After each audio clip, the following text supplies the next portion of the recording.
안녕하세요. 영세 이툰이의 세상 바라보기의 이툰 아빠입니다. 오늘은 외국인 고용하려면 고용 허가제에 대해서 자세히 좀 다뤄보려고 하는데요. 고용 허가제는 비전문직으로 일하고 계시는 대부분의 외국인 노동자분들이에요. 이분들의 비자는 E9 비자를 가지고 계시는데 사업주로서 외국인 채용 리스크를 총 정리해보고 여기에 고용 허가제는 뭔지, 그리고 제 경험과 곁들여서 이렇게 좀 영상 진행해 보도록 하겠습니다. 저희가 이제 한국에서 이제 대부분의 이주 노동자분들이 E9이라고 말씀드렸던 것 같이 이분들은 고용허가제라는 제도를 통해서 한국으로 오는데요. 그 한국에서도 아무래도 이제 내국인 기피 업종, 내국인들이 하기 좀 꺼려하는 3D 업종에 주로 이제 배치가 되고, 이 고용허가제가 도입되는 것 자체가 그 초기에는 중소기업 인력난 때문에 이게 만들어진 제도입니다. 고용허가제란 외국인 근로자의 고용 등에 관한 법률에 의거 사업주에게 외국인 근로자의 고용을 허가하고 외국인 근로자에게 당해 사업주에게 고용되는 조건으로 최장 4년 10개월간 취업을 허용하는 인턴 인력 제도입니다. 04년 8월부터 이제 제도 시행해서 지금 한 15년 넘게 됐네요. 16개국 MOU를 체결해서 고용허가제 선정 국가가 이렇게 있습니다. 근데 아무래도 이제 국가에서 민간 대행을 통한 인력 송출을 하지 않고 국가에서 이제 고용 허가제 국가 간의 그, 대행을 하기 때문에 상대적으로 많은 이제 폐해나 뭐 그런 부분을 예방할 수 있다는 면이 좋은 면입니다. 외국인 인력 고용 허용 업종이 있는데요. 이게 보면 제조업 같은 경우에는 이제 상시 근로자 300인 미만, 자본금 80억 이하가 이제 해당되는 중소기업 사업주분들이 신청하실 수 있고, 건설업 같은 경우에는 모든 건설공사, 하지만 산업 환경설비에 관한 건설 면허 업종은 제외가 됩니다. 또한 연근 헤어업, 양식업, 천일염 생산 및 암염 채취업이 해당이 되고, 서비스업으로는 건설 폐기물 처리업, 재생용 재료 수집 및 판매업, 냉장 냉동 창고업, 그리고 서적 잡지 인쇄물 출판업, 음악 및 기타 오디오 출판업까지 해당이 됩니다. 지금 여기 나오는 이제 네 가지 업종이 대표적인 이제 내국인 기피 업종이죠. 외국인 근로자의 국적을 보면 중국이 제일 많고, 그 다음 뭐 베트남, 캄보디아, 네팔 순이네요. 이건 이제 단순히 이제 외국인 근로자 전체 이제 비자를 봤을 때 뭐 H2부터 해서 뭐 E7, E9 전체 비자를 통해서 본 외국인 근로자의 국적별 인원이고, 어, 실제적으로는 지금 E9을 통해서 입국하는 외국인은 약 26만 명에 달합니다. 그 중에서도 이제 네팔이 제일 약 8천 명 넘게 이제 네팔이 많고, 뭐 6천 명, 5천 명 가까이 인도네시아, 뭐 캄보디아, 미얀마, 태국 순으로 이주 노동자가 많이 있습니다. 그런데 이런 고용 허가제를 신청하는 중소기업인 경우에 합법적으로 외국인을 채용하려면 이제 사업주 입장에서는 각종 보험료, 뭐 4대 보험 포함해서 의무보험이 있어요. 그래서 약 30만 원이 들고, 또 숙박비와 식비 같은 부대 비용이 약 40만 원 정도 듭니다.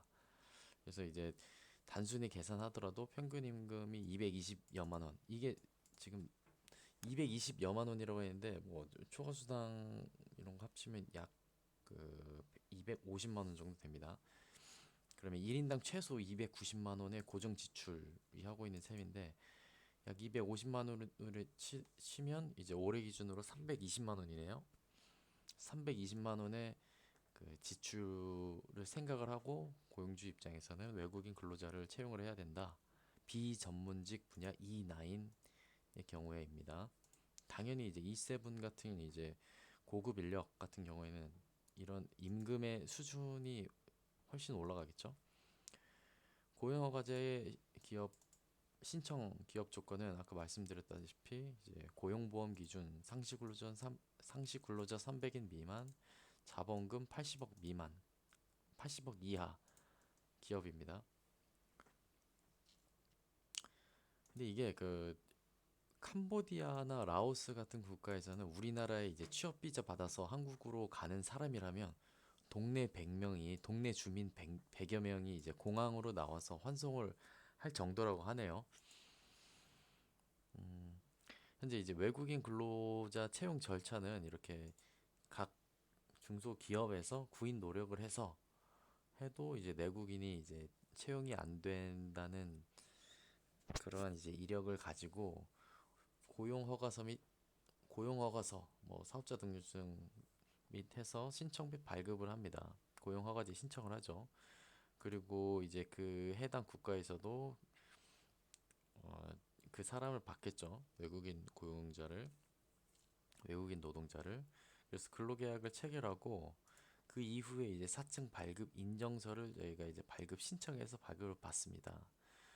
그리고 한국에 체류하기 전에 외국인 노동자분들이 이제 사전 취업 교육을 받고 건강 검진을 받고 비자도 발급받은 상태에서 한국으로 오게 됩니다.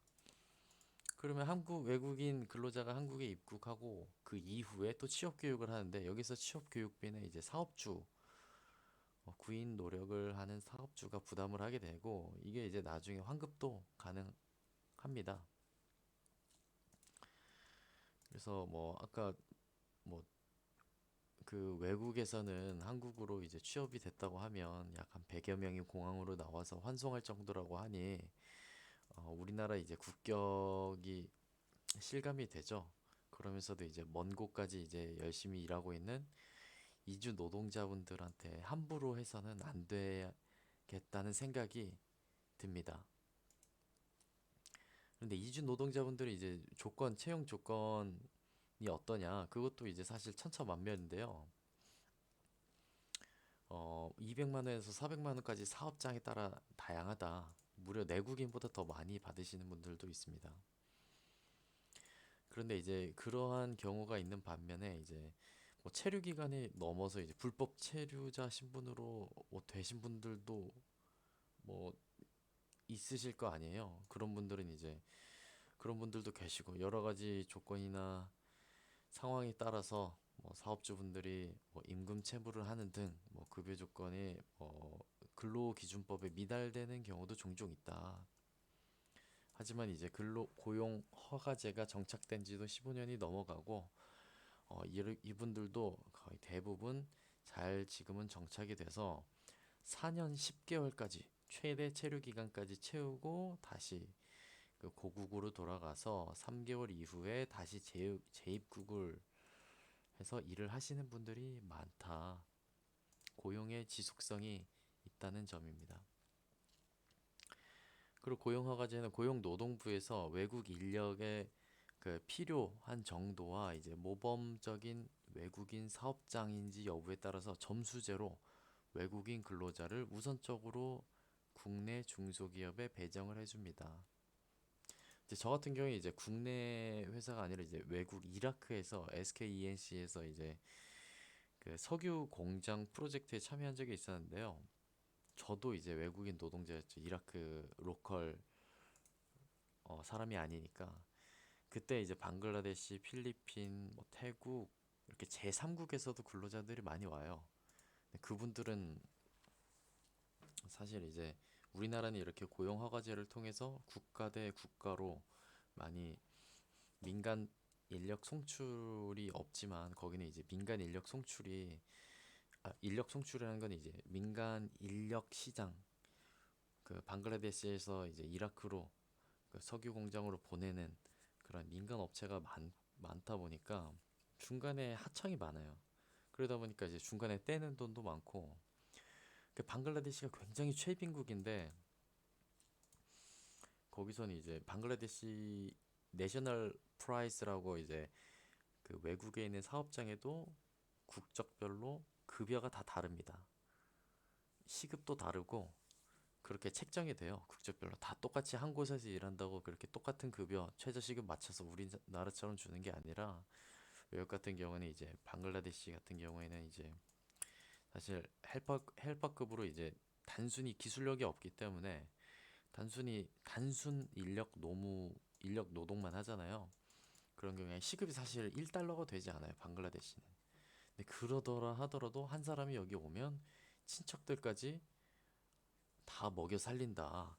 그 정도로 좀 최빈국이면서도 어떻게 보면 해외에 나가 있는 외국 노동 인력이 굉장히 그 나라에서는 엘리트다라는 걸 알 수 있습니다.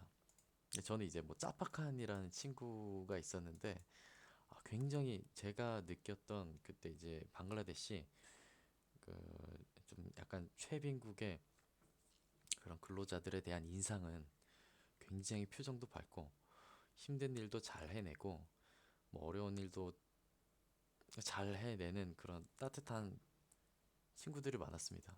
사실 여긴 친구라고 썼는데 나이가 나보다 한 10살이 많고 외국만 이제 거의 1년에 한 번 휴가 가고 우리나라도 뭐 비슷하겠지만 그런 점에서는 1년에 한 번 휴가 가고 외국에서 이제 기러기 아빠로서 이제 돈만 이제 보내는 거죠.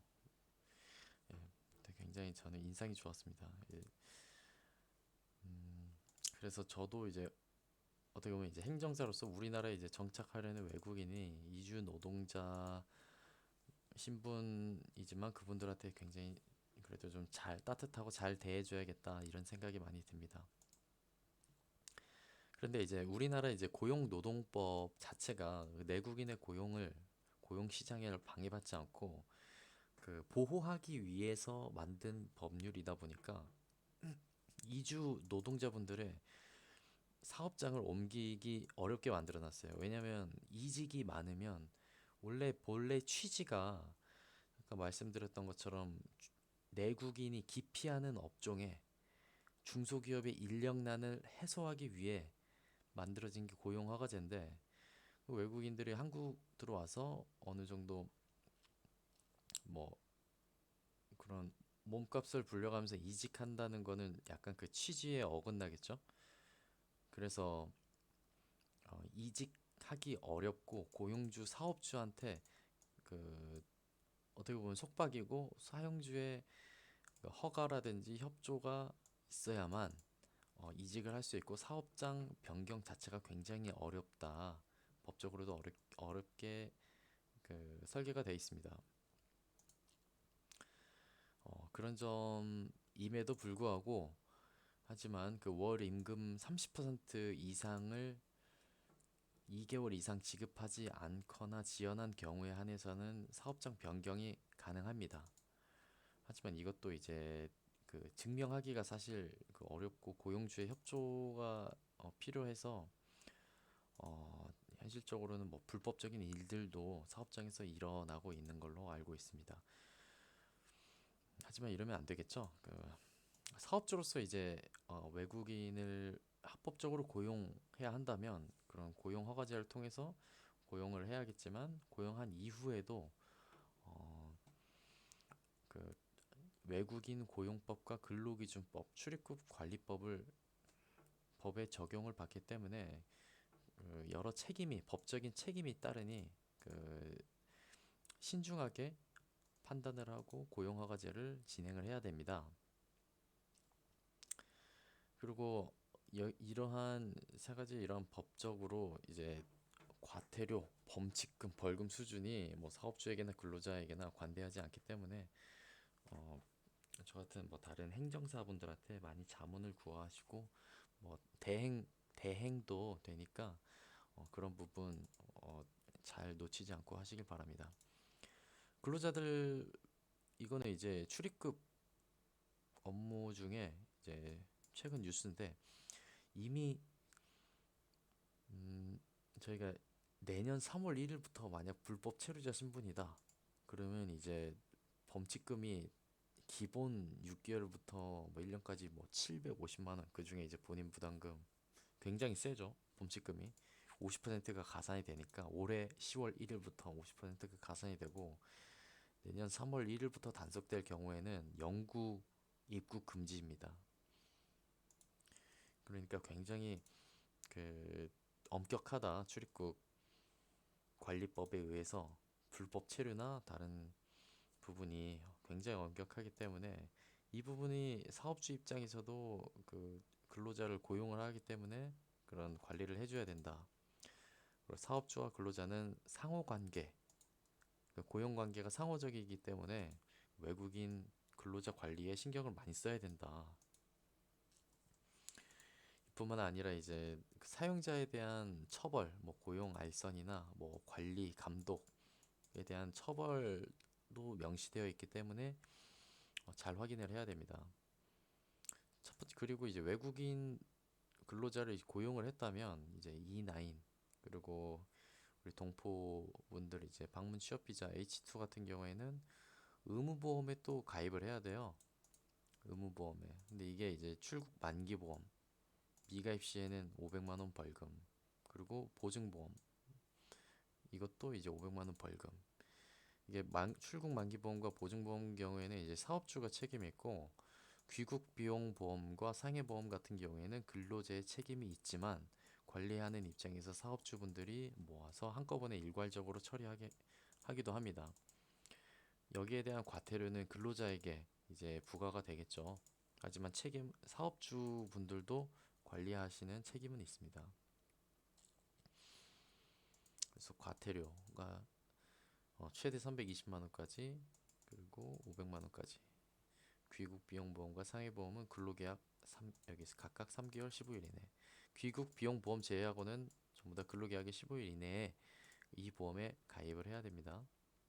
그렇다면 외국인 4대 보험 가입은 어떻게 될까요? 국민연금 같은 경우에는 이제 D2D4 같은 이제 유학생 신분 그리고 뭐 그 저희 뭐 동반 신분 그리고 뭐 기타 이런 분들 제외하고는 전부 가입 대상입니다.